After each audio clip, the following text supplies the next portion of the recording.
Asian legends লিগে কোনো match খেলা হচ্ছে না বাংলাদেশের ক্রিকেটারদের। বিসিসিআই আইসিসির অনুমোদন না থাকায় ও বিসিবির ছাড়পত্র না পাওয়ায় কোনো ম্যাচ না খেলেই দেশে ফিরে আসছে মোহাম্মদ আশরাফুলের দল। আর তাতেই হয়ে গিয়েছে লঙ্কা কাণ্ড। এশিয়ান লিজেন্ডস লিগের ম্যাচের আগে বাংলা টাইগার্সকে নিয়ে হেড কোচ হার্শেল গিবস তীব্র সমালোচনা করেছেন। তাকে এশিয়ান লিজেন্ডস লিগের জন্য বাংলা টাইগার্সের কোচ হিসেবে নিয়োগ দেওয়া হয়েছিল এবং তারপর আর দলের কাছ থেকে তিনি কোনো খবর পাননি। সোমবার বাংলা টাইগার্স এবং ইন্ডিয়ান রয়্যালসের মধ্যকার ম্যাচের আগে একটি এক্স পোস্টে গিবস তার হতাশার কথা প্রকাশ করেছেন। হার্শেল গিবস তার ভেরিফাইড অ্যাকাউন্টে লিখেছেন, আমাকে বাংলাদেশ দলের কোচ হিসেবে নিয়োগ দিয়েছে এবং এখনও ভ্রমণ পরিকল্পনার জন্য অপেক্ষা করছি। রসিকতা। লিগ আজ শুরু হচ্ছে, তাই আমার শনিবার উড়ে যাওয়ার কথা ছিল।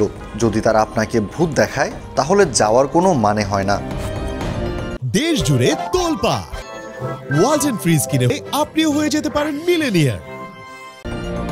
ভারতের রাজস্থানে সোমবার থেকে শুরু হয়েছে এই লিজেন্ডস লিগ, যেখানে জাতীয় দল থেকে অবসর নেওয়া ক্রিকেটাররা অংশ নিচ্ছেন। আর এই লিগে অংশ নিতেই দেশ ছেড়েছিলেন মোহাম্মদ আশরাফুল সহ বাংলাদেশের একাধিক ক্রিকেটার।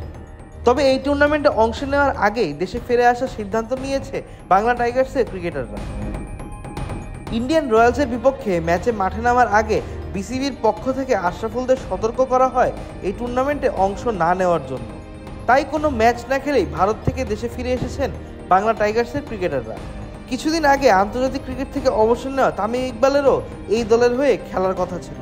এশিয়ান স্টার্সের হয়ে খেলবেন বলে চুক্তি করলেও সাকিব এখন পর্যন্ত ভারতে যাননি।